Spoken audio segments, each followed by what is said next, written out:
누가복음 2장 25절에서 38절 말씀 다 찾으신 줄 믿고 한 목소리로 합독하겠습니다. 예루살렘에 시므온이라 하는 사람이 있으니 이 사람은 의롭고 경건하여 이스라엘의 위로를 기다리는 자라.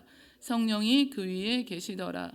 그가 주의 그리스도를 보기 전에는 죽지 아니하리라 하는 성령의 지시를 받았더니 성령의 감동으로 성전에 들어가매 마침 부모가 율법의 관례대로 행하고자 하여 그 아기 예수를 데리고 오는지라.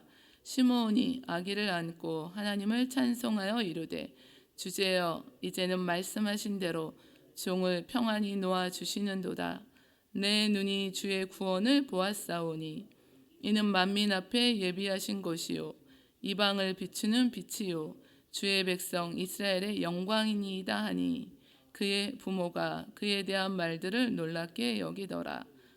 시므온이 그들에게 축복하고 그의 어머니 마리아에게 말하여 이르되 보라 이는 이스라엘 중 많은 사람을 패하거나 흥하게 하며 비방을 받는 표적이 되기 위하여 세움을 받았고 또 칼이 내 마음을 찌르듯 하리니 이는 여러 사람의 마음의 생각을 드러내려 함이니라 하더라.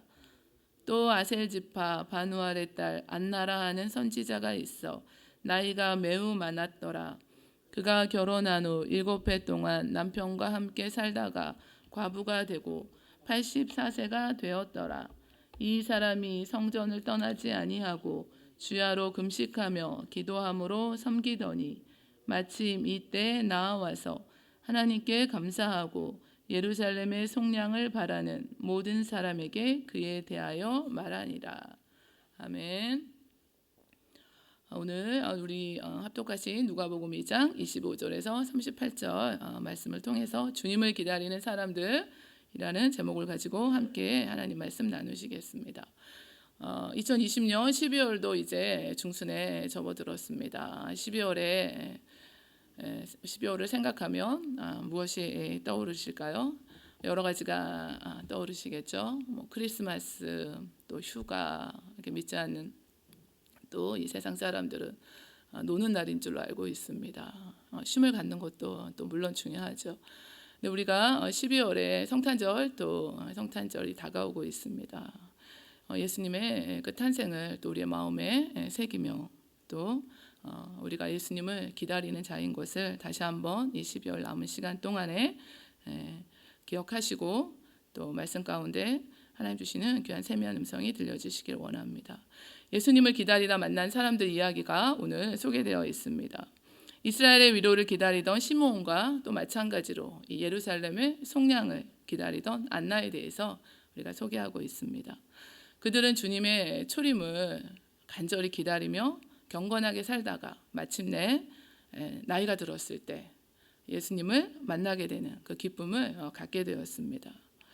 오늘 우리도 이처럼 예수님의 재림을 기다리며 살아가는 사람들이라는 것, 시므온과 안나를 통해서 그들이 어떤 삶의 자세를 가지고 있었는가를 살펴보고 주님을 기다리는 자의 삶의 모습은 어떠해야 되는가를 오늘 우리들에게도 다시 말씀을 주시는 줄 믿습니다. 모세 율법에 따라서 산모가 아들을 낳으면 7일 동안 부정하고 33일이 지난 후에 성전에 올라가게 되어 있습니다. 마침 부모가 율법의 관례대로 아기 예수를 하나님께 드리기 위해 데리고 갔습니다. 성령의 감동으로 성전에 들어간 시므온은 아기 예수를 안고 하나님을 찬송하는 이 기쁨을 누리게 됩니다. 시므온이 어떤 사람인지 25절에서 27절에 기록되어 있습니다. 예루살렘에 시므온이라 하는 사람이 있으니 이 사람은 의롭고 경건하여 이스라엘의 위로를 기다리는 자라. 성령이 그 위에 계시더라. 그가 주의 그리스도를 보기 전에는 죽지 아니하리라 하는 성령의 지시를 받았더니 성령의 감동으로 성전에 들어가매 마침 부모가 율법의 관례대로 행하고자 하여 그 아기 예수를 데리고 오는지라. 말씀을 통해서 시므온은 이스라엘의 위로를 기다리고 온 인류의 구원자 되시는 예수님을 보기 전에는 죽지 않을 것이다 하는 성령의 지시를 받았습니다. 그를 가리켜서 의롭고 경건하며 이스라엘의 위로를 기다리는 자라고 말씀하고 있습니다. 이스라엘을 위로를 기다린다는 말은 메시아가 오셔서 이스라엘을 회복하실 때를 가리키고 있습니다. 이사야서 42장에서는 이스라엘을 죄에서 구원하실 메시아에 관한 예언이 기록되어 있습니다. 내가 붙드는 나의 종, 내 마음에 기뻐하는 자, 곧 내가 나의 택한 사람을 보라. 내가 나의 영을 그에게 주었은즉 그가 이방에 정의를 베풀리라. 그는 외치지 아니하며 목소리를 높이지 아니하며 그 소리를 거리에 들리게 하지 아니하며 상한 갈대를 꺾지 아니하며 꺼져가는 등불을 끄지 아니하고 진실로 정의를 시행할 것이다 라고 말씀하고 있습니다. 예수님께서는 근본 하나님과 본체 신앙, 하나님과 동등됨을 취할 것으로 여기지 아니하시고 오히려 자기를 비워 종의 형체를 가지사 사람들과 같이 되셨고 사람의 모양으로 나타나사 자기를 낮추시고 죽기까지 복종하셨으니 그 십자가에 죽으셨습니다. 말라기 선지자 이후 약 400년의 이 침묵의 기간 동안에도 믿음을 가지고 인내하고 예수님을 기다렸던 사람입니다. 시므온은 의롭고 경건하게 이 주님의 초림을 기다리며 살아가고 있었습니다. 여기서 의롭다는 것은 하나님의 법을 따라 살았다는 것을 말씀하고 있습니다. 하나님의 뜻에 합당하게 살았다는 것을 말씀하고 있습니다. 의롭다고 표현된 성경에 인물들이 있습니다. 우리 누가복음에는 요한의 부모인 사가랴와 엘리사벳을 가리켜서 이 두 사람이 하나님 앞에 의인이니 주의 모든 계명과 규례대로 흠이 없이 행하더라. 하나님의 말씀대로 살아가는 자를 하나님 앞에 의인이라 말씀하셨습니다. 또 우리 마태복음에서는 요셉을 가리켜서 그의 남편 요셉은 의로운 사람이라 그를 드러내지 아니하고 가만히 끊고자 했다고 말씀하고 있습니다. 누가복음에서는 아리마대 요셉을 가리켜서 공회의원으로 선하고 의로운 요셉이라는 사람이 있으니라고 기록하고 있습니다. 하나님의 나라를 기다리며 살아가는 자들이었습니다. 그래서 의롭다는 기준을 우리의 기준에 맞추는 것이 아니라 그 세상의 기준에 맞추는 것이 아니라 그 기준은 구체적으로 하나님의 계명과 규례를 지키며 살아가는 사람들, 그러니까 하나님의 말씀을 쫓아서 살아가는 것을 뜻하고 있습니다. 하나님을 경외한다는 것 또한 말씀을 따라 살아가는 것을 뜻합니다. 시므온은 의롭고 이처럼 경건한 삶, 하나님의 말씀을 따라 살아가며 하나님께서 말씀하신 오시는 그 메시아이신 예수님의 초림을 간절히 고대하며 살아갔습니다. 그 말씀을 우리가 29절을 통해서 알 수 있습니다. 주제여 이제는 말씀하신 대로 종을 평안히 놓아주시는도다. 에서처럼 이제는 또 이렇게 자신의 마음을 고백하고 있습니다. 마침내 고대하던 기다리던 그 시간이 이제 다가왔다는 것입니다.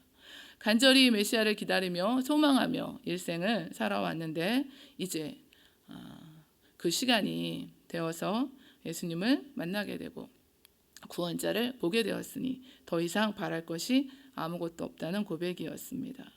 마침내 하나님께서 의롭고 경건하게 살아가는 이 시므온에게 말씀하신 대로 주님을 만나는 기쁨을 허락해 주셨습니다.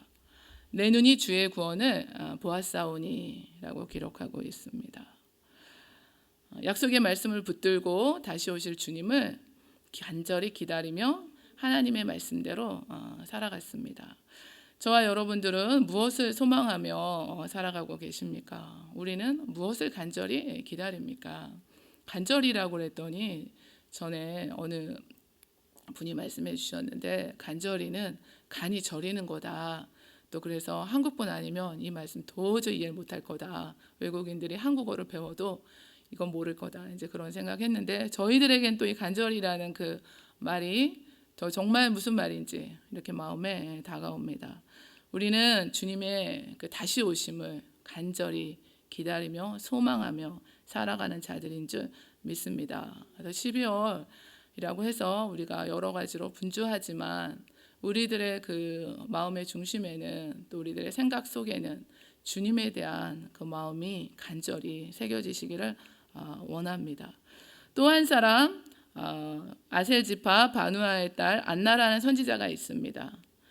안나도 나이가 매우 많았습니다. 그가 결혼한 후 7배 동안 남편과 함께 살다가 과부가 되었고 84세가 되어서 살아가면서 성전을 떠나지 않고 금식하며 주야로 기도하면서 섬겼습니다.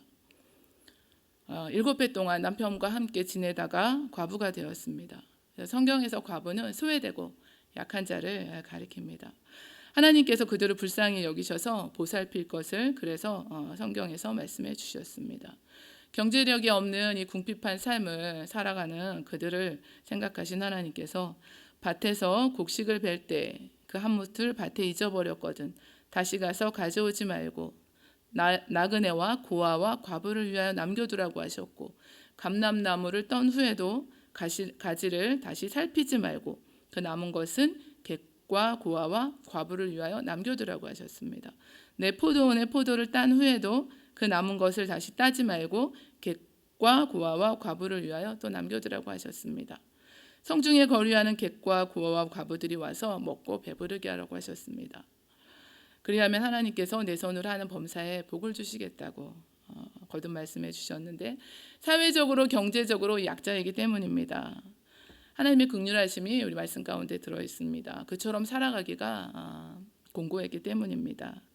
홀로 되어서 어려운 처지에 살아가면서도 84세가 될 때까지 긴 시간인데요. 성전을 떠나지 않고 주야로 금식하면서 기도하는 생활을 하였습니다. 과부로 살면서 오직 하나님만 의지하고 메시아에 대한 그 소망을 가지고 기다리며 인내했습니다. 하나님의 때를 기다렸던 것입니다. 역시 시몬처럼 경건한 생활을 하면서 소망을 주님께 두었다는 것을 말씀하고 있습니다. 고령의 나이인데도 불구하고 이 성전을 떠나지 않고 주야로 금식하고 기도하며 섬겼습니다. 우리 권사님들 같으시죠? 또 우리 연로하신 집사님들 같으신데 이 말씀대로 살아가시는 분들이 저희 교회에도 많이 계십니다.